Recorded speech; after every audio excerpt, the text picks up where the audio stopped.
All right, today we're going to totally reframe how you think about investing. Seriously, let's just forget all the complex charts and the flashing red and green numbers for a minute.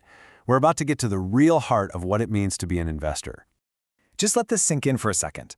This is from the legendary investor Benjamin Graham. To be an investor, you must be a believer in a better tomorrow. See, this has nothing to do with quick trades or trying to guess what the market's going to do next week. At its very core, investing is just a powerful belief in progress, a belief in the future. Okay, so if investing is all about believing in a better tomorrow, what does that actually mean? What are we really doing when we click that buy button? The answer might surprise you, and honestly, it has the power to completely change how you see the entire stock market. To get to the bottom of that, we have to start with a really simple but powerful fact that somehow gets lost in all the noise. Every single company, from your local coffee shop all the way up to the biggest tech giant in the world, has an owner. At first glance, these seem worlds apart, right? On one side, you've got a private small business, maybe with just one owner. On the other, a huge public corporation with thousands, maybe millions of shareholders. But if you look really close, what's the one word they both have in common? Owner. That's the key to everything. To really get this idea of ownership to click, let's just forget about the stock market completely for a minute. Instead, I want to tell you a really simple story that I think you'll get right away.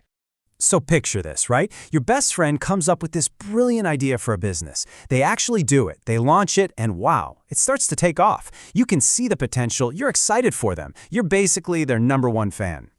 But then they hit a wall. You know, that point every growing business hits. To get to the next level, maybe hire more people, open a second location, build a better website, they need more money. They need capital. It's a classic problem. And so your friend comes to you. You decide to put in some of your savings. And this isn't a loan. You're getting a piece of the company in return. Why would you do that? Because you believe. You believe in your friend, you believe in their idea, and you believe in the future of their business. And bam! Just like that, you're not just a supporter anymore. You are a part owner. Okay, now here's the real kicker. This is the most important question. After becoming a part owner, would you call up your friend 3 days later and say, "Hey, my share went up like 2%. I want to sell?" Of course not. That would be crazy, right? You're in it for the long haul because you're an owner, not just a speculator. All right, so let's take that story, that powerful, really personal feeling, and connect it directly to the, sometimes intimidating world of public companies and the stock market. So what's the real difference here? Yeah, the scale is different, 2 owners versus maybe millions of owners, but the core idea, the thing that really matters, it is exactly the same. You are an owner. So what is the stock market then? Forget all the crazy images you have of a casino. Think of it more like a tool. It's really just a giant, organized system for buying and selling these tiny little pieces of ownership in companies that have a ton of owners. It's simply a way to manage ownership on a massive scale. That's it. And this is the really cool part.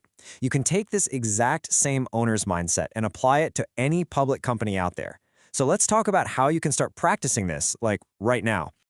Okay, here's a super simple exercise for you. First, just think about some companies whose products you use and genuinely love. What makes them so great?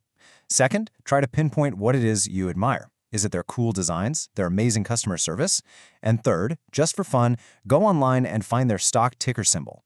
This simple little act starts to build that bridge in your mind between the product you love and the company you could actually own a piece of. And that brings us full circle, right back to where we started. If you were to become a part owner of one of those companies you admire, what better tomorrow would you be believing in? What future are you helping to create? When you start asking that question, well, that's when you stop being just a spectator of the market. That's when you start thinking like a true investor.